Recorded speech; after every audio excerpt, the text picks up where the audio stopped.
This presentation will be on rural patient care and interprofessional team approach.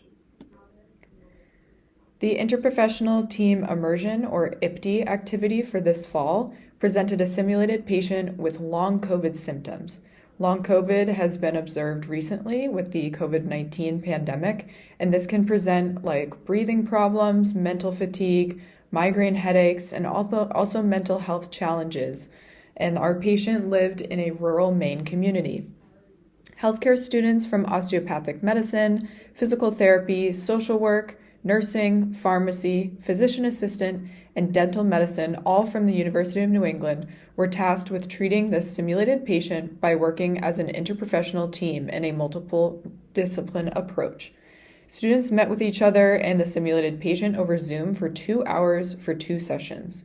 Between sessions, the team had opportunities to discuss the case and collaborate on potential solutions for high priority needs identified by the simulated patient. So this really presented us with an intersection of real-life challenges.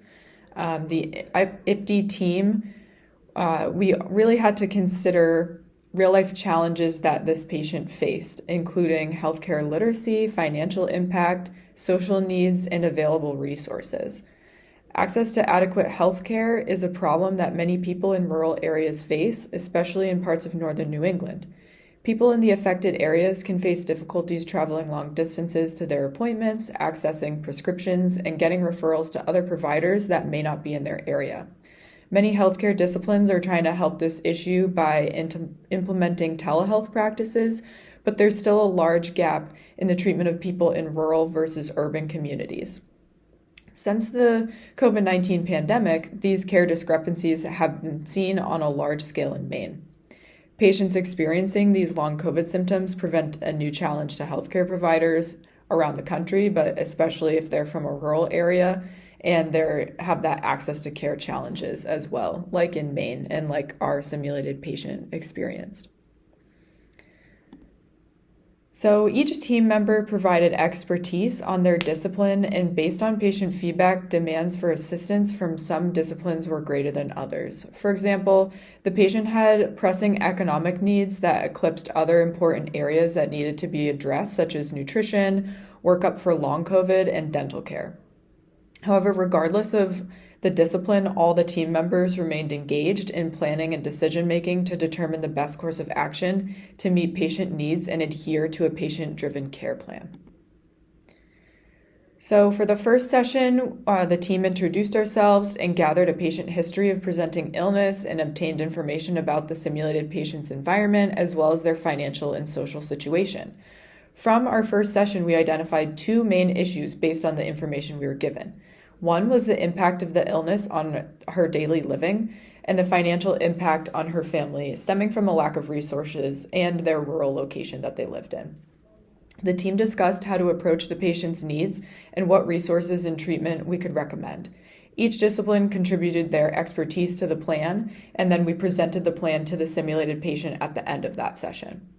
For the second session, we followed up with the simulated patient and her partner, who was also an actor simulated patient, and evaluated the effectiveness of our previous plan from the week before.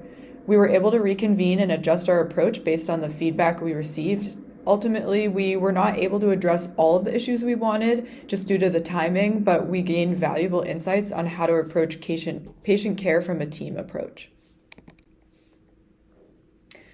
Our simulated patient and her partner gave us feedback on our performance after both simulated sessions. It was difficult during the first session to make a connection as we were still trying to figure out what issues to address. One takeaway was to spend more time recognizing patient emotions and forming a healing relationship with her. As the first visit, we really had to focus on getting the facts of her medical history, and it was a little bit stiff of an interview, and we didn't really get that personal connection we were hoping for.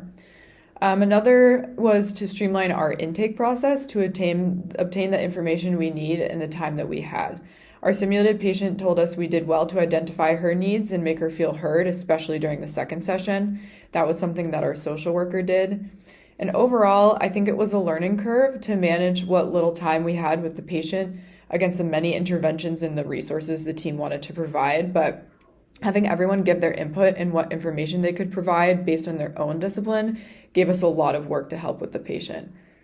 And so overall, we had a really great time, and we learned a lot about how everyone on different healthcare disciplines can work together and really create a streamlined care for our patient that would help her not only with the medical issues, but also the financial, mental health, social work, all of these issues kind of coming together that contribute to a condition like long COVID. And we really helped our patient make it better and help her feel better towards the end of the session. So that was wonderful. That was so well done. Thank you for that. Apologies for the audio blips. I learned that I cannot screen share and mute at the same time. There we go. There we go. Lesson learned. So does anyone have any questions or comments? Karen, can you talk more about what happened in each of your sessions a little bit?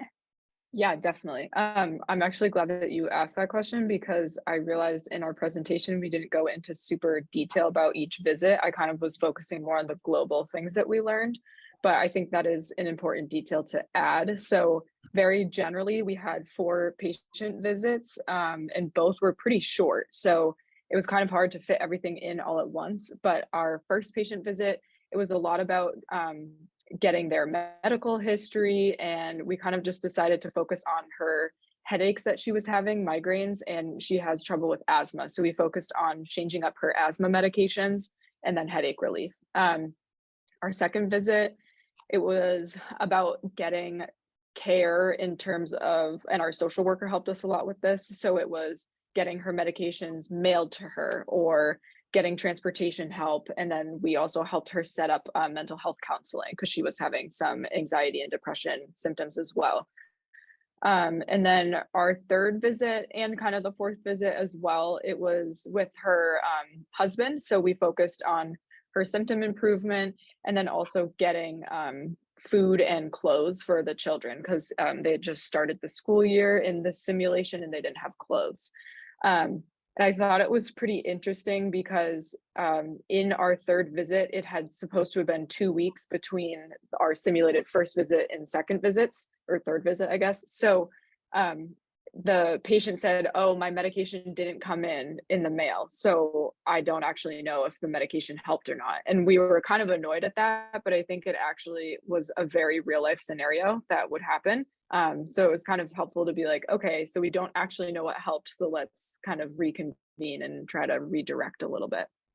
And then our fourth visit was really focusing on physical therapy for her migraines.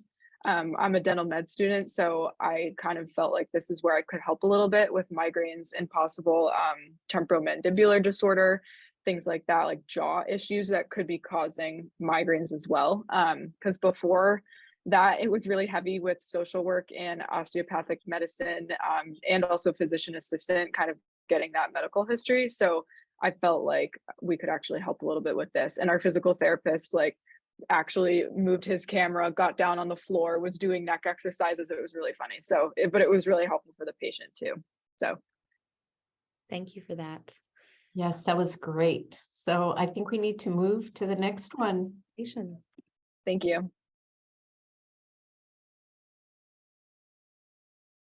Hello, my name is Pritika Sharma and I'm a part of the OT program. My name is Jessica Sharma and I'm part of the School of Pharmacy. Hi, my name is Gabriella Thompson. I'm a part of the nutrition program at the Westbrook College of Health Professions, and we decided to do our poster on interprofessional approach to diminishing minority discrepancies. And the research question that we started with was, what steps can professionals within the healthcare field take to diminish discrepancies faced by minority groups and improve the health outcomes for these communities? We wanted to highlight for the introduction that discrepancies among minorities have been an obstacle for proper healthcare for many years, and it's our job as health professionals to combat this. Some statistics we found from the CDC was for most cancers, African Americans have the highest death rate and the shortest survival rate out of any other group in the United States. And for some studies, we found a meta-analysis compared health literacy and adherence.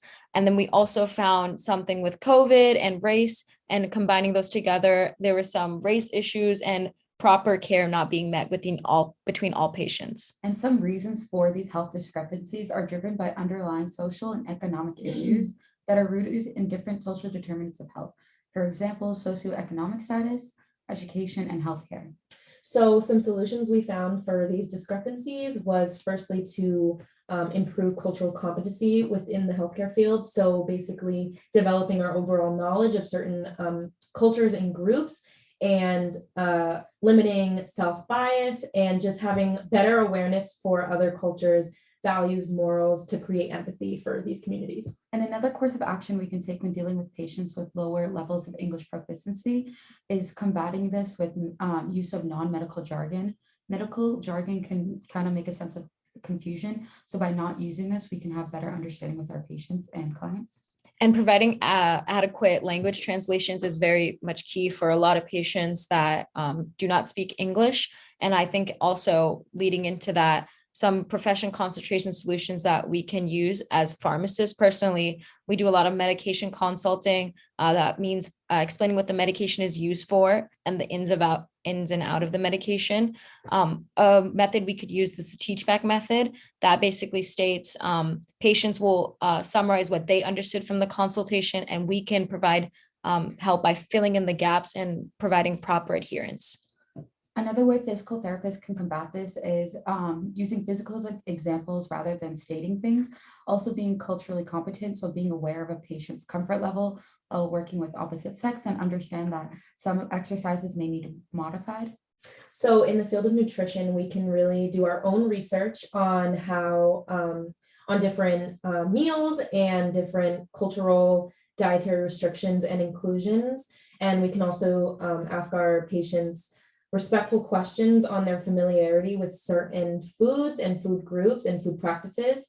And we can also provide visuals and just extra information on foods that they might be less comfortable with to improve their treatment plan. And just to summarize this all, we hope these are some ways to interprofessionally approach diminishing minority discrepancies between our healthcare system. Thank you. That was fabulous. I want everyone to hear me say that. I want to open it to questions or comments. Well, I'll start, unless you want to start, Belle. I am so in awe of this poster. Absolutely incredible. I have a question. So I'll preface it by saying I just recently was on a grand round where the provider talked about doing qualitative research with the Hmong population during their residency. So the Hmong population was seeing that a huge rise upon immigrating to the United States for cancer, different kinds of cancer. And so this provider started asking the question, where do you think cancer comes from? And the Hmong population, not that it's a monolith, was saying, we think that the cancer is invented by you American doctors.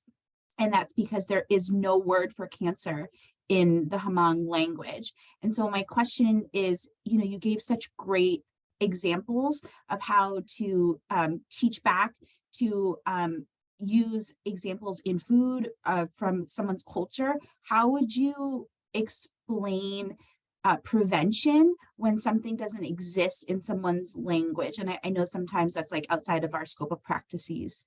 Yeah, I can help try to answer that. So even within my own family, I'm Indian and my parents immigrated about like 20 years ago, I'd say. And a lot of things that are very common in the US are not common to them.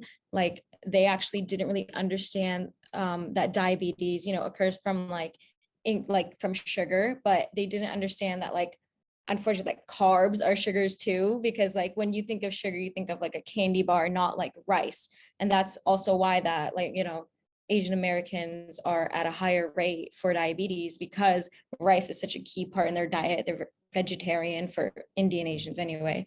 So I believe a way of explaining that would be, showing the breakdown. That's what I did with my aunt. I showed a breakdown of actually how much sugar goes into a rice and how much sugar is in a candy bar.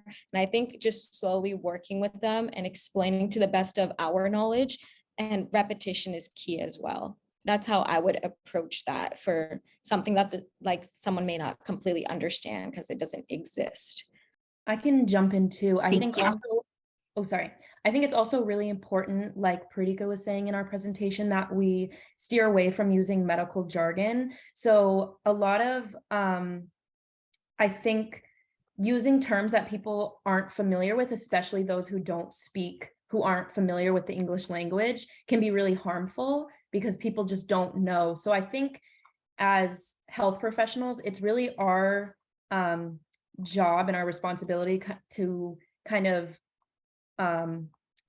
go an extra step and do our own research on our patients, just so we can best cater to them, because we can't expect everyone to understand the words and the terms that we use. So yeah, I think finding ways and talking in ways that people can understand is really important in terms of like explaining things and using things that they're familiar with. Other questions or comments? I want to just suggest to you that you submit this to the next Interprofessional conference. It's an incredible poster and a much needed topic. And so if you want some leads on that, just get in touch with us in our office and we will make sure you get that poster there. My question is about curriculum. How much of this information around cultural humility, cultural sensitivity, responsivity, whatever you want to say, is in your curriculum, and what advice would you have for faculty who are developing curriculum?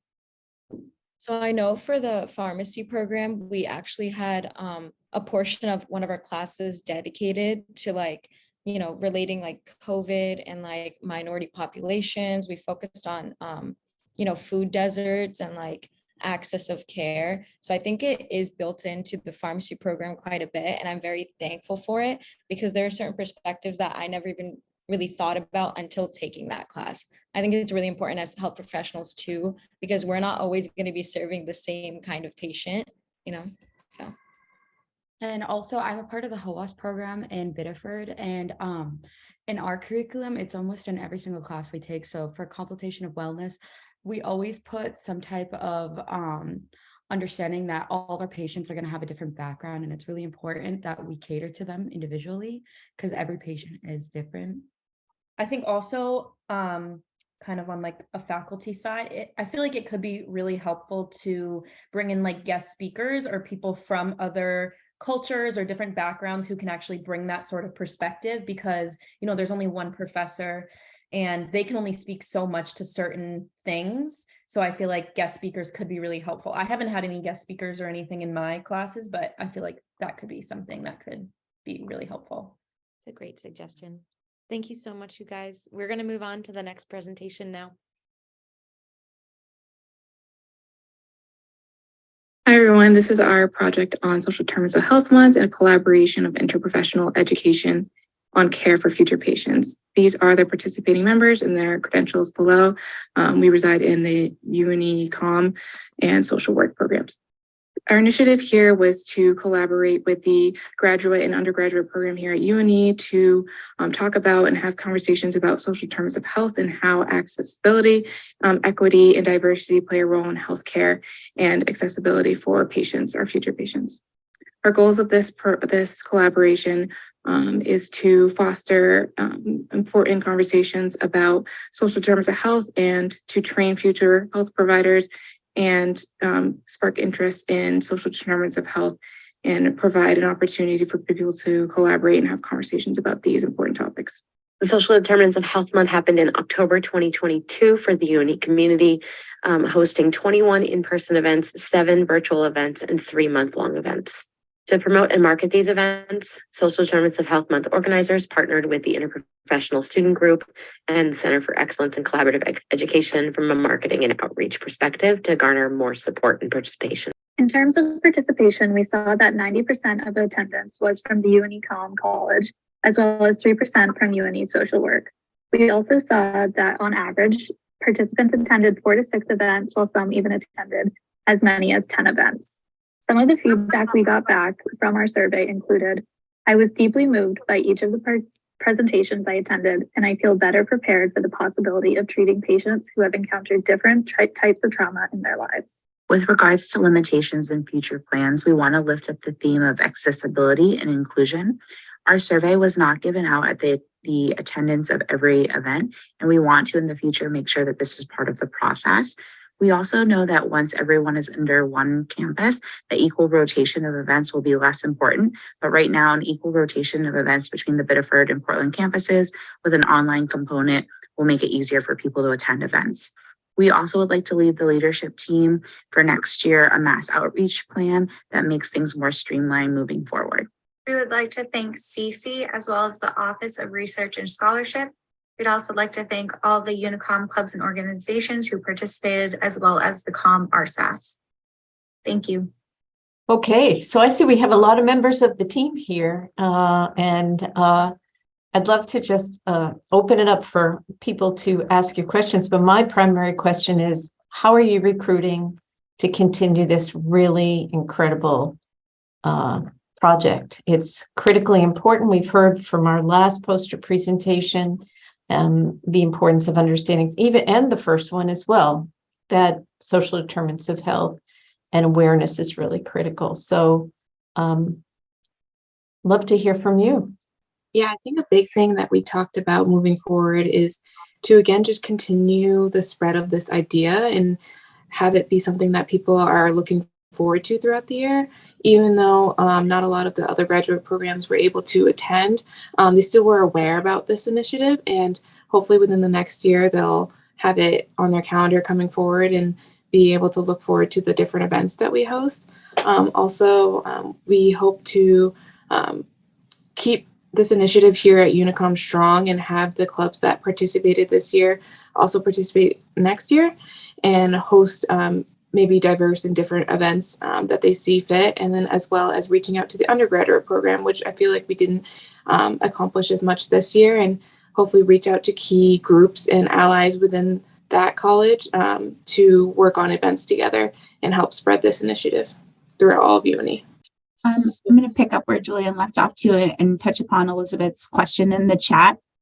One component is that there are so many different professions represented here at UNE. And when we started talking about social determinants of health, we realized that a lot of people were replicating similar behaviors and efforts across the university. And so we were hoping year over year to create champions of social determinants of health at the faculty and staff level that could talk to students and their classes and gather support that way. And then that way, if someone was doing a food drive over here in pharmacy and someone else was doing a food drive over here in social work, as an example, that they could partner together under the umbrella of social determinants of health on both campuses. To touch upon what Elizabeth asked, if something was really impactful over the entire month this year and last year, I think just people talking about social determinants of health and connecting the dots. So, for example, understanding the vulnerabilities of someone experiencing homelessness and that the most requested item is socks followed by underwear was so simple and yet so kind of like earth-shattering to me that you don't give away used socks and underwear. Of course, it's because it's not sanitary. It's a low cost item for us to pick up, talking about it. And so while we do know that most of us are living on a budget as graduate students, asking someone to just pick up another pair of package of socks or underwear while we're all gathering and listening to a lecture on trauma and prevention was really impactful for me. Sorry, Catherine. I was just going to say, Go ahead, Catherine.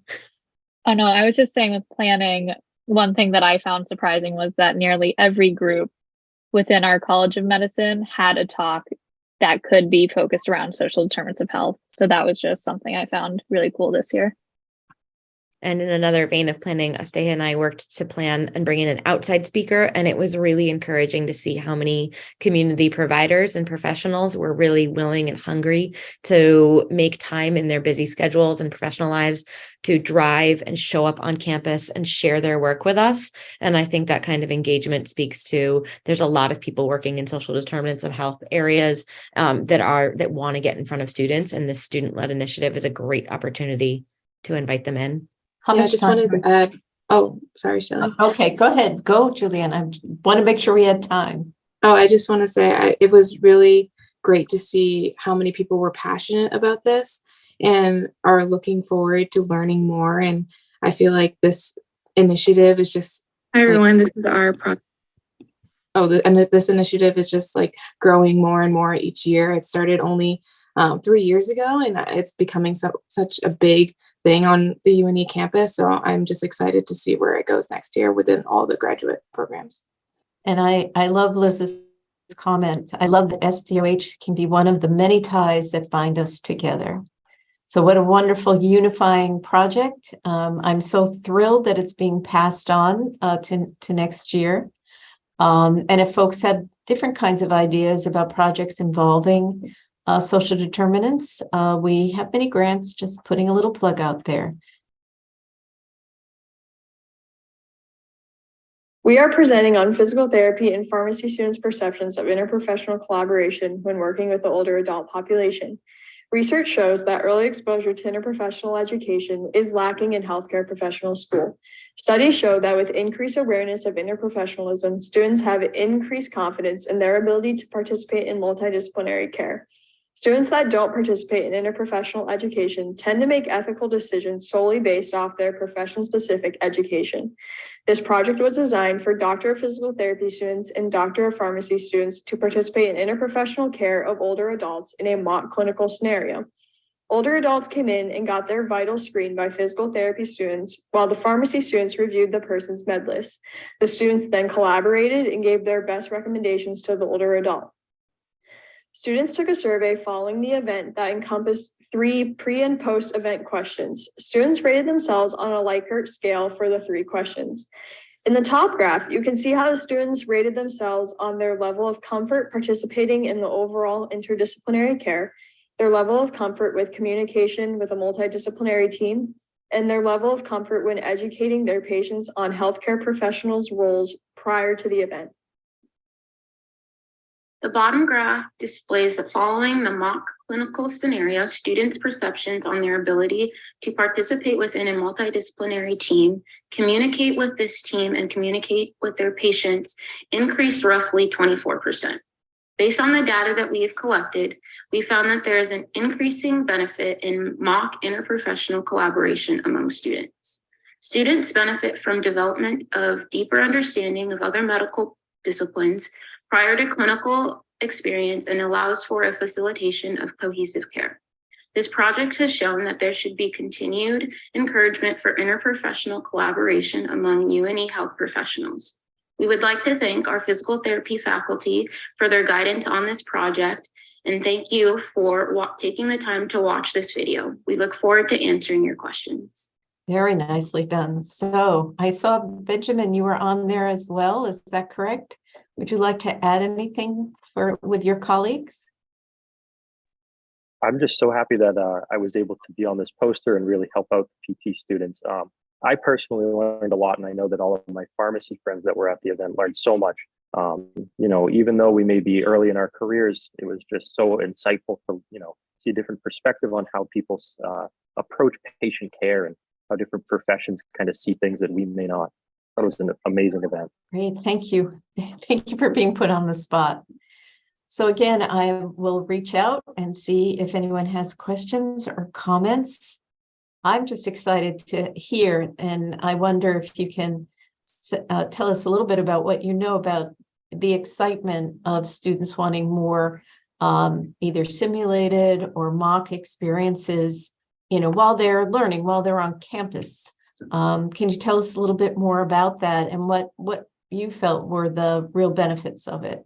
Yeah, so I think one of the big things that about this whole event is that we wanted to get us and our faculty wanted the students to have more of an experience working in a multidisciplinary team before going out on rotations where, you get thrown in to rotation and you go to grand rounds and you're kind of like, oh, I don't really know like where I belong like in these scenarios. And so having this event where we worked with pharmacy and there was a couple nursing students there as well helped the students kind of get early like understanding of kind of how that process works. And then as we go further in our education at UNE, we get kind of like during class, they explain like, oh, this is what you need to say when you're in a multidisciplinary team, but getting the experience where you've already been in it. And then when you're further on in class, you can learn more about, oh, like this all makes sense now. So I think the students like in their first year were excited to just have a more foundational understanding of like where they're going to go from there. And I'd like to kind of add on to what Alyssa said. One of the big things we saw as well was the growth in, understanding where our own profession fits on a team. And I think that's just as important as knowing what other professions do, because it's hard to know what your roles, it's hard to be able to understand someone else's roles before you really understand your own roles. So I thought that was significant as well. I have a question about how this interaction, it was faculty led initially, but then you guys took it to a student mini grant, and how that really, I think a lot of us want to work interprofessionally on these projects that are student led, but it's hard to make the connection. I'm curious what that process looked like to invite other programs in. So for us, I guess it was more of something that was pitched from our faculty members, and coming from both of us just being on clinical this past summer in this in hospitals, I think it was something that we saw as we needed more exposure to it prior to that.